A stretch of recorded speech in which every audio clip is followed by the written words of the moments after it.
certified driving instructor. I teach teens and adults. Today, we're going to be talking about driving safety, a beginner's guide, and passenger. So let's go ahead and get it. Keep in mind that when you're driving, you not only have to think about yourself, you also have to think about the person who's in the car with you. That is your passenger or passengers.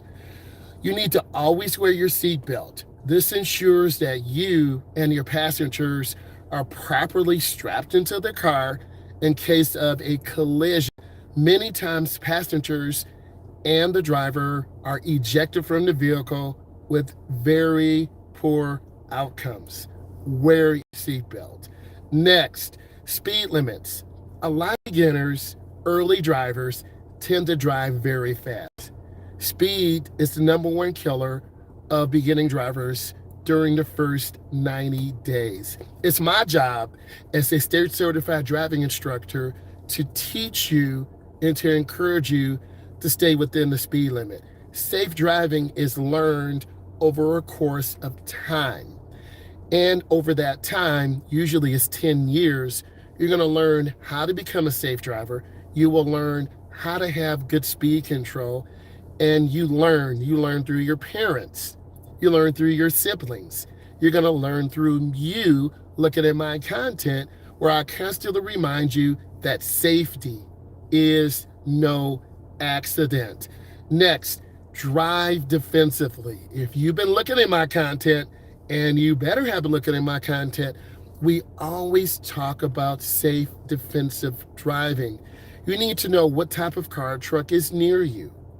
Who is in the truck? Example, do you have a senior citizen? No shade on their senior citizens. They've been out driving a long time.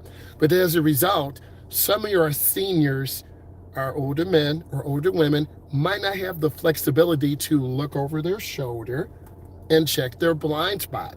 So they might drift into your lane. Us being defensive drivers and me as a state certified driving instructor teaching you safe driving fundamentals, we need to learn to have space. I call it have good speed, have good space, and have a smile. This will ensure safe travels. You never want to tailgate someone. In many states, if you tailgate someone, you will be at fault. So we do not want to tailgate someone. Avoid being impatient. That's really hard when you're a young driver. You got to get where you're going. There's a football game on Friday. You got to get there. You got to get to work on Saturday. You got to get to school in the morning by 7:45. You got to get to your job by 3:15. Leave early and plan ahead. The number one reason why people speed is because they are late. By giving yourself that extra 10 or 15 minutes, you're going to reduce anxiety, aggressive driving, and falling into the trap of driving very aggressively through your neighborhood, through the back sub, cutting across 4 or 5 yield signs, and you're going to learn how to drive aggressive and fast. But that's not the way reality works. Because if you drive very aggressive and very fast, that's going to become a learned behavior. And as an instructor, I don't want you to learn the wrong behavior. So defensive driving helps you avoid accidents. It increases your awareness and you learn to avoid those things. Next, I want to talk about driving impaired. We're talking about alcohol. We're talking about marijuana. We're talking about any type of street drug. We live in a society today where marijuana in some states is illegal. As a result, we have drivers who are driving impaired. Me in the transportation industry, it's my job to bring awareness and to teach you we must drive defensively. People are under the influence of alcohol, drugs that can impair your driving. So as a result, we may be driving on an expressway and someone could be driving the wrong way. As a result, we're driving on the road, making a protected left-hand turn, thinking the driver in oncoming traffic is going to stop, and they're not. So that defensive driving mindset and that awareness that people are and can be under the influence of alcohol or any type of drug, we have to be mindful. MINDFULL. Be mindful that people can be under the influence, and we have to be a safe defensive driver. Be mindful of weather conditions. In the summer right now, we have a lot of beautiful days. But as a result, in the afternoon and early evening, we're going to have blistering sunlight, blood sun, as I call it, which will blind you and is hard to see. You, as a beginning driver, have to be careful. Drive at a speed that allows you to examine the driving environment, to make good decisions, to drive at the speed limit or 1 or 2 miles under the speed limit, because you have to adjust your driving style to the weather conditions. If it's snowing, you need to drive at a speed that is safe and reasonable for the conditions on the road.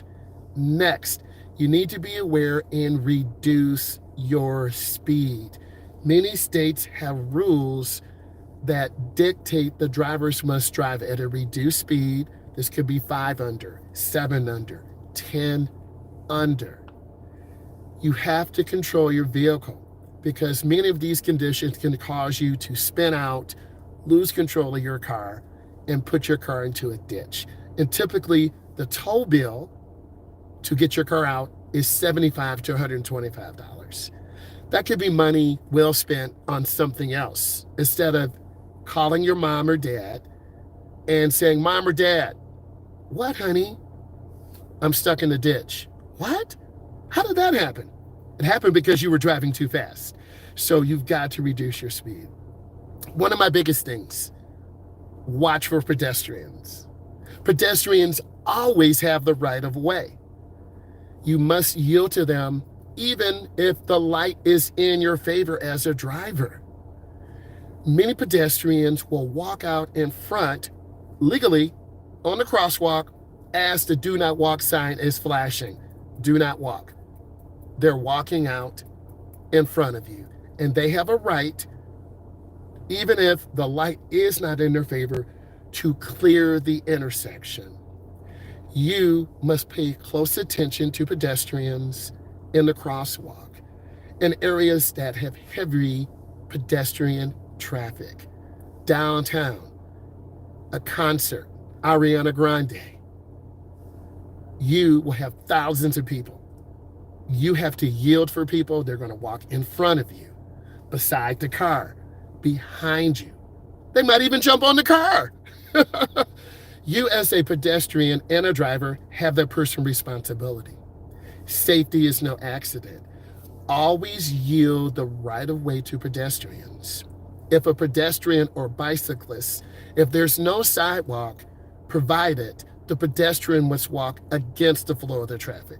So you, as a driver, you should be looking left and right, scanning, just like I'm looking. I need to see eye movement. Next, bike riders. They have a right to ride with the flow of the traffic.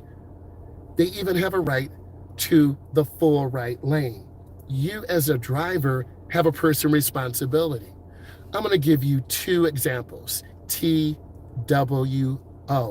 The first one is called a right hook. No, you're not punching someone, but in a way, your car is making a right hook and you're going to hit a bicyclist. Why? You're not looking left and right before you make your right turn. And you don't check your blind spot. And here's a bicyclist riding your bike. They're going about 25 miles an hour and you forget to look and you hit them. That's called a right hook. So be mindful of bike riders. The next situation, because I said 2, is the left cross across your face. This is where you're coming up, making a left turn in the dedicated left-hand turn lane, and a bicyclist is going across the intersection, and you fail to yield. I know I sound like a police officer, but that's the ticket you're going to get. You fail to yield, and you almost run over and hit a bicyclist. So we have the right hook You're making a right turn, you didn't yield, you didn't check traffic, you almost hit a bicyclist. Or we have the left cross, CROSS. When you're driving, you need to think about the left hook and the right cross. Limit nighttime driving. As an instructor, I take adults, I take teens out to drive. And night driving is very difficult. When you see my night driving videos, pay particular attention to how the car is driving on the road. There's something called the edge line. It's a white line on the left side of the road. On the right side of the road. That white line will help guide you in case someone has their high beam headlights on.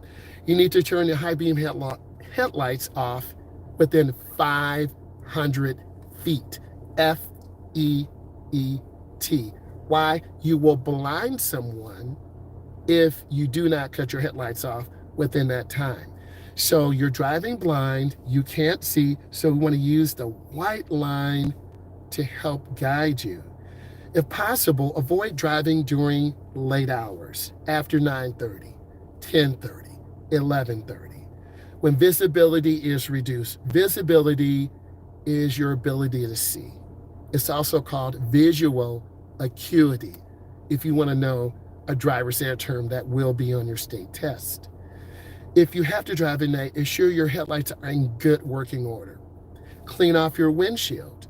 Make sure your headlights are clean and get some rest. Next, let's talk about the responsibility.